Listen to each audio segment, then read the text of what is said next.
Kurenai didn't even blink. Well, it will stop some of the annoying pickups I get from the drunks. Anko frowned. That wasn't how this was supposed to go. Kurenai normally would have just came back with another stab at her and her eating habits or something, rather than something so annoyed sounding. What's bothering you? She asked finally, pouring them both some more sake. She caught her friend's odd look, and held up her hand to stop her from asking what she meant. You know what I mean, so don't even bother asking. I can tell something is bothering you right now, so spit it out. Just then one of the brave men at the counter in the front of the bar got off his stool, and checking himself over, started heading over towards the two women. Anko and Kurenai both noticed him, the former giving a wicked grin, saying, "Looks like you have another suitor, Kurenai-chan. And if you don't tell me what's bothering you soon, I think I'm going to help the young man out."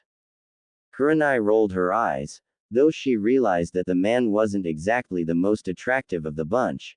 He looked like he was beaten with the ugly stick when he was born, so she thought carefully on how she would tell Anko what was troubling her, in order to avoid Anko helping the man flirt with her. "How familiar are you with Uzumaki Naruto?" asked the red-eyed woman. Anko hummed, still watching the man stumbling his way towards them. "You mean the Kyuubi brat?" she asked. Kurenai nodded, trying to ignore the man who had finally reached the edge of their table, standing there stupidly. "What do you think of him?" The drunk man, hearing this, thought she was talking about himself. He smirked cockily. "It's not often I hear two gorgeous women talking about me before I even meet them. How about I buy you two a drink and we get to know each other a little better?" Hardly even noticing what the man said, other than that it was another pathetic attempt at approaching them, they continued their conversation.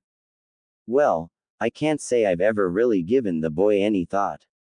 He's probably had it pretty rough though," answered Anko, taking another sip of her sake, only to find it empty. She turned towards the man. "Hey, didn't you offer to buy us a drink?" she asked. The man blinked stupidly, before grinning and giving her a nod. "Of course. I'll be right back, so you, me and your pretty-eyed friend here can get cozy together." He winked to her and Kurenai before he turned around and gave a victory sign to his friends across the bar and walked off to get them some more sake. Kurenai raised an eyebrow at Anko's methods of getting more alcohol, but let it slide. The man might realize how stupid he was after this. Before the genin exams I walked into a shinobi store and found the store owner threatening him and about to beat him. And I don't think that he would have got off easy, especially if anyone else happened to go into the store. The looks I've seen him draw from some villagers are terrible, not to mention some of our own shinobi. Anko nodded silently, her eyes downcast as she thought it over. "That bad, huh? I thought things like that had ended a few years back, especially after, well, most of it ended after the orphanage incident. I remember Ibiki having a few field days around that time. I was too inexperienced to sit in on any of the sessions yet, but I know they weren't pleasant." The man came back, and hearing the orphanage incident, immediately realized who they were talking about. "The demon," he snarled, as best he could drunk, his words coming a little slowly. Obviously thinking this was what the women wanted to hear, he proudly told them his own story. "Wasn't too long ago I got my revenge on that monster. Managed to get a few good hits on him I did." The man started to embellish a bit, already trying to capitalize on what he thought the women would find oh so appealing. "The brat tried to fight back, but he was no match for me. I nearly managed to finish him off, but I could hear someone run off when they saw me, probably to get the anbu, but believe me, I'd be surprised if that brat managed to walk home that night," he boasted. Abruptly Kurenai stood up, and turned to face the man, who barely had time to react before she kneed him squarely between the legs. Nearly every male in the bar winced and put their legs closer together, as though instinctively protecting their own genitals from pain. Putting her hands into a seal, Kurenai ignored the tears in her eyes and she called out silently,